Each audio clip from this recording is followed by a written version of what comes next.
आप सभी को राम राम। मैं दीपक कुमार आप सभी का स्वागत करता हूं दादा डायलॉग में। दोस्तों, आज हम चर्चा करेंगे सन ऑफ बिहार के नाम से मशहूर मनीष कश्यप के ऊपर। जी हां, जैसा कि आप सभी को पता है कि मनीष कश्यप पश्चिमी चंपारण सीट से लोकसभा चुनाव के मैदान में उतरे हुए हैं। वह निर्दलीय प्रत्याशी के रूप में चुनाव लड़ रहे हैं पश्चिमी चंपारण से। कोई भी व्यक्ति चुनाव लड़ने के लिए स्वतंत्र है। इस देश का जो संवैधानिक व्यवस्था है उसके हिसाब से कोई भी व्यक्ति जो चुनाव लड़ने की शर्तों को पूरा करता है वह कहीं से भी चुनाव लड़ सकता है। इसके लिए जरूरी नहीं कि उनको किसी पार्टी का सिंबल मिले ना मिले, लेकिन चुनाव लड़ने से पहले व्यक्ति को यह जरूर सोचना चाहिए कि उनकी आवश्यकता कहाँ है और उनकी क्षमता कितनी है। क्या आवश्यकता के अनुसार उनके पास क्षमता है या जो उनकी क्षमता है उसके अनुरूप आवश्यकता कम है। मेरे हिसाब से मैंने जो समझा है मनीष कश्यप भैया को लेकर, ऐसे हम सभी लोग उनका हमेशा सपोर्ट करते हैं और बिहार का हर एक युवा मनीष कश्यप का समर्थन करता है, क्योंकि उन्होंने बिहार के लोगों के लिए, बिहार के युवाओं के लिए बहुत प्रताड़ना झेला है। उनके पूरे परिवार ने प्रताड़ना को झेला है। लेकिन मेरे अनुसार से मनीष कश्यप भैया बहुत जल्दीबाजी में दिख रहे हैं और राजनीति में जल्दीबाजी कतई ठीक नहीं है। अगर आप राजनीति में जल्दीबाजी करते हैं, अगर आपके पास धैर्य नहीं है, तो फिर आप एक सफल नेता नहीं बन पाइएगा। हो सकता है कि अगर ऐसा लहर हो, लोगों का जन समर्थन हो, तो आप जीत जाएं, एक बार जीत जाएं, लेकिन आपका राजनीतिक अधिक लंबा नहीं चलेगा। आप क्रैश कर जाइएगा राजनीतिक सफर में। जिस तरीके का पहचान मनीष कश्यप भैया ने पिछले कुछ सालों में बिहार में बनाया है, मेरे हिसाब से उनको बिहार की राजनीति को लेकर सोचना चाहिए था। उनको अपना बहुमूल्य समय बिहार में देना चाहिए था, बिहार के लोगों के लिए। जब मैं बिहार का बात करता हूं, बिहार के लोगों का बात करता हूं, तो हो सकता है आप कहिएगा कि भाई लोकसभा चुनाव में जीतकर भी तो बिहार के लोगों का ही काम करेगा। देखिए, लोकसभा का चुनाव राष्ट्रीय स्तर का चुनाव है। मनीष कश्यप भैया की आवश्यकता बिहार के चुनाव को लेकर अत्यधिक महत्वपूर्ण था। अगर अच्छा यह होता कि वह लोकसभा के चुनाव की जगह बिहार विधानसभा 2025 की तैयारी करते हैं और अपने राजनीतिक दुश्मनों को मुंहतोड़ जवाब देते हैं। जिस तरीके का उनका जन समर्थन बिहार में मिल रहा है, उनका अगर आप लोग जनसभा को देखते होइएगा इस समय, तो अच्छा खासा समर्थन मिल रहा है उनको। ऐसा नहीं कि समर्थन नहीं मिल रहा है। जीतेगा हारेगा ये बात की बात है, लेकिन कहीं ना कहीं मनीष कश्यप इस चुनाव में प्रत्याशी बनकर अपने ही पक्ष के लोगों को कमजोर करने का काम करेंगे। अगर 10-20 हजार वोट भी अगर ले जाते हैं, तो मनीष कश्यप को वही वोट मिलेगा जो उनके समर्थित विचारधारा वाले प्रत्याशी को मिलने वाला होगा। विरोधी वोट नहीं मिलने जा रहा है। अगर मनीष कश्यप को अगर ऐसा लग रहा है कि लोकसभा के चुनाव में भाजपा विरोधी जो वोट है वह उनको मिलेगा, तो यह संभव नहीं है। क्योंकि हमने देखा है तमिलनाडु मुद्दे में जिस तरीके से मनीष कश्यप के ऊपर मुकदमा किया गया, मनीष कश्यप को जेल भेजा गया, उसके बाद जो लोग उससे पहले मनीष कश्यप का फैन हुआ करता था, जो लोग मनीष कश्यप का सपोर्ट करता था, वो लोग भी मनीष कश्यप के ऊपर सवाल उठाना शुरू कर दिया था। वो लोग भी मनीष कश्यप को ही गाली दे रहा था, उन्हीं को दोषी मान रहा था। क्यों? क्योंकि जो लोग हैं वह उस विचारधारा के साथ जुड़ा हुआ है, वह उस नेता का समर्थक है जिससे मनीष कश्यप सीधे सीधे टकराने का प्रयास कर रहे हैं। और ऐसी स्थिति में मनीष कश्यप जी को लिए यह आवश्यक था कि वह किसी एक मजबूत पिलर को पकड़कर खड़े रहते, और राजनीति में धैर्य और साहस बहुत कुछ दिला सकता है, बहुतों को दिलाया है। चुनाव से पहले मनीष कश्यप भैया ने बहुत सारा प्रयास किया, बहुत से राजनीतिक पार्टियों का सिंबल लेने के लिए, लेकिन किसी भी राजनीतिक दल ने इनको चुनाव का टिकट नहीं दिया, अपना प्रत्याशी नहीं बनाया। उसके बाद इन्होंने निर्दलीय के रूप में नामांकन किया है या नामांकन किए हैं, नामांकन नहीं किया है, निर्दलीय प्रत्याशी के रूप में यह चुनाव लड़ने का ऐलान कर दिया, चुनाव प्रचार भी कर रहा है। अगर पश्चिमी चंपारण सीट को अगर देखा जाए तो 2009 से लगातार उस सीट पे भारतीय जनता पार्टी का कब्जा है और मजबूत कब्जा है, बिल्कुल स्वीप कर देता है। 2019 के चुनाव में भारतीय जनता पार्टी का जो प्रत्याशी था, जो वर्तमान में सांसद है, संजय जायसवाल, डॉक्टर संजय जायसवाल, जो बिहार बीजेपी के प्रदेश अध्यक्ष भी रह चुके हैं, उनको 6,37,106 वोट पड़ा है। उनका जीत का मार्जिन था वह लगभग 2.3 लाख वोट के करीब था। 2,93,000 वोटों से वो जीते थे अपने प्रतिद्वंदी आरएलएसपी के उम्मीदवार ब्रिजेश कुमार कुशवाहा से। 59.60% वोट अकेले भारतीय जनता पार्टी को मिला था 2019 में।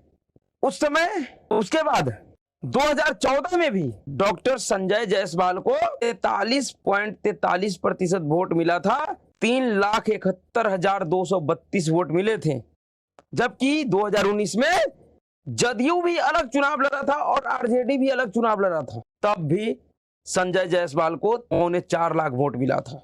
1 लाख से अधिक वोटों का जीत का मार्जिन था इनका। उसके पहले 2009 में सबसे बड़ी बात कि जो पश्चिमी चंपारण लोकसभा सीट है वो 2008 में ही बना और 2009 में पहली बार संजय जायसवाल जी को 38.56% वोट मिला। 1,98,781 वोट इनको मिला और इनके प्रतिद्वंदी एलजेपी के उम्मीदवार प्रकाश झा को 1,51,438 वोट मिला था। कांग्रेस के साधु यादव को 70,000 वोट मिला था और सीपीआईएम के रामाश्रय सिंह को 23,442 और बीएसपी के शंभू प्रसाद गुप्ता को 22,199। यानी कि पश्चिम चंपारण कंस्टिट्यूएंसी बनने से लेकर अब तक लगातार उस सीट पे भारतीय जनता पार्टी का मजबूत पकड़ रहा है। और इस बार के चुनाव में भी 2024 में भी भारतीय जनता पार्टी ने उस सीट से अपना प्रत्याशी डॉक्टर संजय जायसवाल को ही बनाए हैं। आरजेडी की तरफ से शशि भूषण सिंह है और इंडिपेंडेंट में मनीष कश्यप है। अब देखना यह होगा चुनाव के बाद कि मनीष कश्यप को वोट कितना मिलता है और किसका वोट मनीष कश्यप काटते हैं। जीत जाएंगे ऐसा मुझे नहीं लगता है, क्योंकि यह लोकसभा का चुनाव है। और आप सभी को ध्यान दिला दूं कि 2020 के विधानसभा चुनाव में भी मनीष कश्यप ने चनपटिया विधानसभा से, जो कि पश्चिम चंपारण में ही आता है, चनपटिया विधानसभा से चुनाव लड़ा था और इनको जानते हैं वोट कितना मिला था? 9,239 वोट। परसेंटेज के हिसाब से 5.26%, यानी कि 5.26% वोट इनको मिला था। समझ जाइए। जबकि जो उस अभी वर्तमान में वहां से विधायक है उमाकांत सिंह भाजपा का, उनको 83,823 वोट मिले थे। परसेंटेज के हिसाब से 47.69% वोट मिले थे।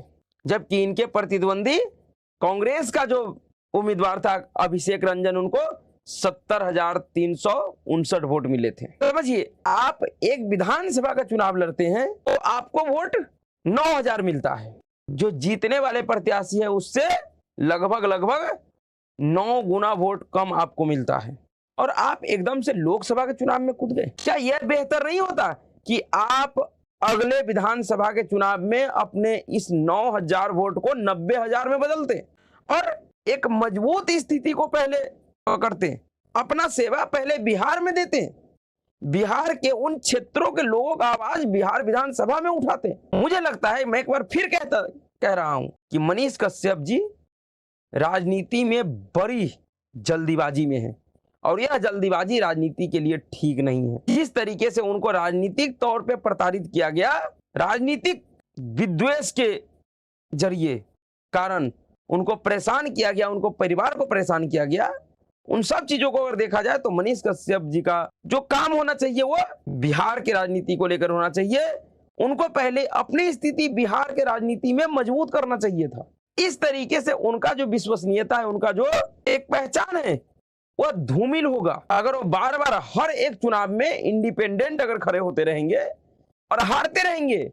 वाजिब सी बात है कि वो हारेंगे ही, क्योंकि ये लोकसभा का चुनाव है। लोकसभा के चुनाव में जहां मोदी जी हैं उनके सामने कोई भी नहीं टिकेगा। इस मोदी वेव में स्थिति ये हो गई है कि बड़े से बड़े दिग्गज भी अपना अपना टिकट लौटा रहे हैं। उनको चुनाव लड़ने की हिम्मत नहीं हो पा रहा है, उनका चुनाव लड़ने का हिम्मत नहीं हो पा रहा है। अलग अलग बहाने बनाकर वह मिला हुआ टिकट भी अपने पार्टी को लौटा के भाग रहे हैं। एक पत्रकार होने के नाते भी मनीष कश्यप जी को इस बात का अंदाजा होना चाहिए था। जमीनी स्तर पे वो काम करते हैं, जमीनी स्तर से जुड़े हुए लोग हैं, उनको बखूबी इस बात की ज्ञान है कि क्या हो रहा है, होने जा रहा है 2024 के लोकसभा चुनाव में। उसके बावजूद भी अगर ऐसे लोग अगर इस तरीके का काम करते हैं इस तरीके का फैसला लेते हो भी राजनीतिक तौर पे, तो कहीं ना कहीं ये लोगों को निराश करने वाला है। आपको कोई पार्टी इसलिए टिकट नहीं दे देगा कि आप एक नेता को गाली देते हैं, आप एक नेता से पर्सनली अपना दुश्मन मानते हैं। हो सकता है कुछ लोग, कुछ समर्थक आपका इससे खुश होता होगा, लेकिन इसके आधार पे आपको लोकसभा का टिकट मिल जाएगा, यह आपका भूल है और इस तरीके का सोच किसी को भी नहीं रखना चाहिए। मनीष कश्यप जी को दिल्ली के नेता, जो कभी आम आदमी पार्टी का नेता हुआ करता था, अब भारतीय जनता पार्टी का नेता है, कपिल मिश्रा से कुछ सीखना चाहिए। कपिल मिश्रा एक अच्छा नेता है, बहुत अच्छे तरीके से बोलते हैं। वह अरविंद केजरीवाल के एक एक षड्यंत्र को पहचानते हैं, उनको उन्हीं की भाषा में जवाब देने का क्षमता रखते हैं।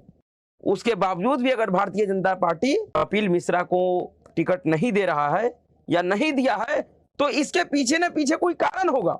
वही स्थिति बिहार की राजनीति में मनीष कश्यप का है, जो स्थिति दिल्ली की राजनीति में कपिल मिश्रा का है। लेकिन कपिल मिश्रा इस बात को समझ रहा है, वह कहीं न कहीं जल्दीबाजी में नहीं दिख रहे हैं। लेकिन बिहार में एक तो पहले से ही परिस्थिति बड़ा ही विकट है, उस बीच में अगर मनीष कश्यप जैसे लोग भी अगर इस परिस्थिति को और दुर्लभ बनाने का प्रयास कर रहा है, तो यह बिहार हित में तो नहीं हो सकता है। ना ही ये देश हित में है और ना ये बिहार हित में है। आज जिस तरीके का वादे मनीष कश्यप जी कर रहे हैं, सबको पता है कि इस तरीके का वादा करना तो आसान है, लेकिन अगर आप जीत भी जाते हैं तो आप इस तरीके के वादे को बिना सरकार के समर्थन से पूरा नहीं कर पाएंगे, यह संभव नहीं है किसी के लिए। इसलिए अपने स्थिति को मनीष कश्यप जी को पहले बिहार की राजनीति में मजबूत करना चाहिए था। उनको विधानसभा का चुनाव की तैयारी जितनी जोर शोर से करना मांगता है करना चाहिए था, जिससे वो विधानसभा के चुनाव में एक बेहतर मुकाबला, एक बेहतर विकल्प बिहार और बिहार के लोगों को दे पाता। लेकिन ऐसा नहीं होता हुआ दिख रहा है, और वो इसलिए क्योंकि मनीष कश्यप बहुत जल्दीबाजी में है, जो राजनीति के दृश्य से ठीक नहीं है। जिन जिन लोगों ने राजनीति में जल्दीबाजी करने का प्रयास किया, 2, 4, 5 साल के बाद उनकी परिस्थिति ऐसी हो गई कि देश का जनता उनका नाम तक भूल गया। राजनीति में महत्वाकांक्षा सबका होता है, लेकिन अति महत्वाकांक्षा जिनका होता है, जिनको अत्यधिक महत्वाकांक्षा हो जाता है, उनका स्थिति राजनीति में शत्रुघ्न सिन्हा, कीर्ति आजाद झा, उदित राज जैसे लोगों की तरह हो जाता है।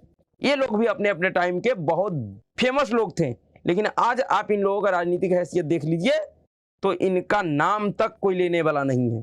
तो ऐसी अति महत्वाकांक्षा की शिकार ना हो, ऐसे अति महत्वाकांक्षा से बचे, तभी जाकर आप राजनीति में सफल होंगे। नहीं तो नेता तो बन जाएंगे, लोग नाम जान जाएगा, लेकिन वह सफलता कभी भी नहीं मिलेगी जिस सफलता का आस में लोग राजनीति में आते हैं। बाकी सबका अपना अपना मर्जी है। चुनाव अगर लड़ रहा है तो अच्छी बात है, लड़ना चाहिए, कोई भी लड़ सकता है, किसी को कोई रोक नहीं सकता है। तो अभी के लिए इतना ही। अगर आपको वीडियो अच्छा लगा तो वीडियो को लाइक कीजिएगा, शेयर कीजिएगा, चैनल को सब्सक्राइब कीजिएगा। नमस्कार।